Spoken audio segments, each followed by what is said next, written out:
I.S.U.P.K.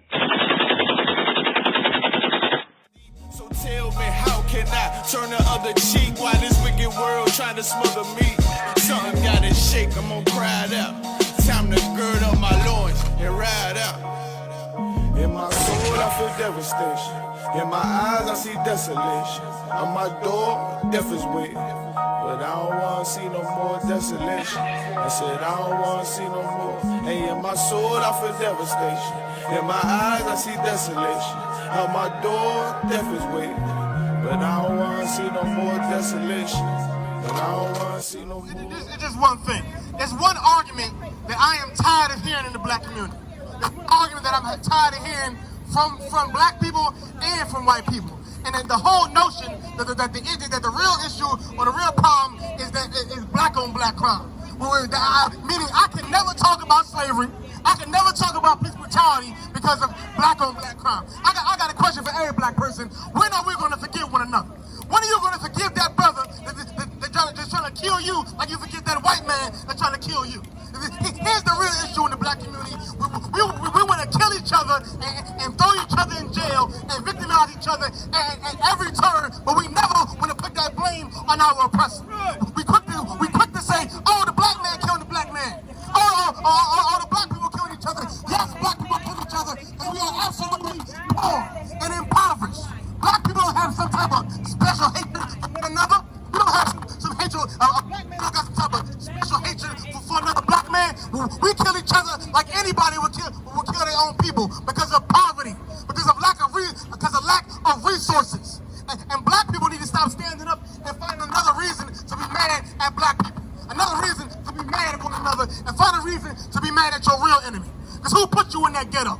Who put you in that ghetto with a lack of resources? A lack of resources, so you gotta kill each other. So you gotta sell drugs with one another. Who did that to you? Your oppressor did that to you. Your oppressor brought your ancestors here on ships and put you in slavery. Your oppressor brought you here and destroyed you and put you in a position to where you gotta sell drugs. Put you in a position to where it's easy to kill your brother. That's the truth. Black people kill black people. You know who kills white people? White people kill white people. Right. Every race of people kills themselves the most. Whoever you live close to, that's who you are likely to kill. Right. If I'm a black person, I live around all black people.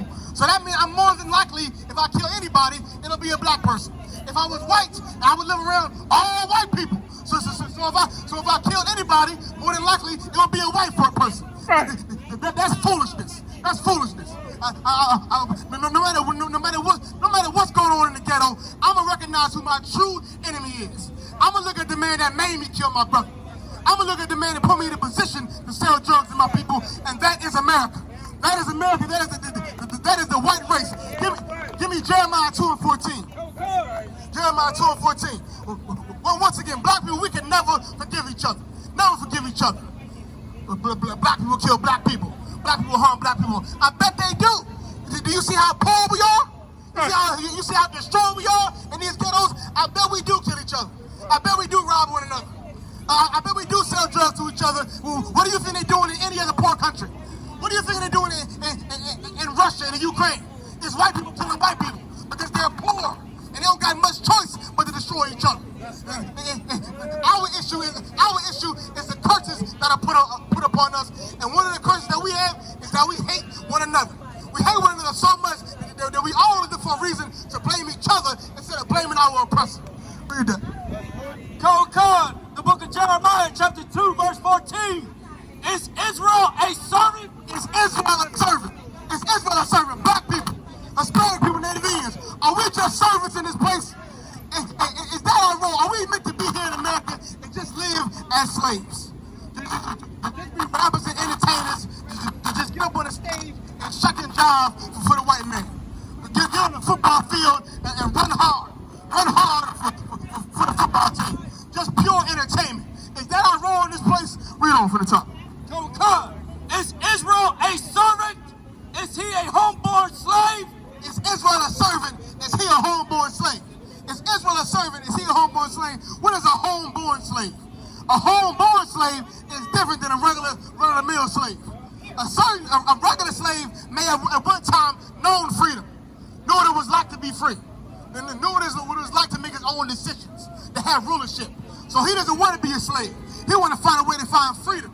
But a homeborn slave has never known freedom. A homeborn slave only knows how to be a slave. He's so conditioned to being a slave that all he wants to do is be a slave. He's so conditioned to be a slave, as soon as he hears somebody speak against his slave master, he's mad. He's upset. And that's black people today. That's black people today. And in the I.S.U.P.K, we don't have to argue with white people about white people. No. You know who's mad about what we say about white people? Black people are mad, not white people. They ain't coming up against us because of things we are saying, but guess who does? Black people. Because black people are home-born slaves. We are people who love being slaves, and all we want to do is shuck and jive for our oppressor. We want to go to work, get a paycheck every 2 weeks, pay our bills, and get high and have a nice drink on the weekend.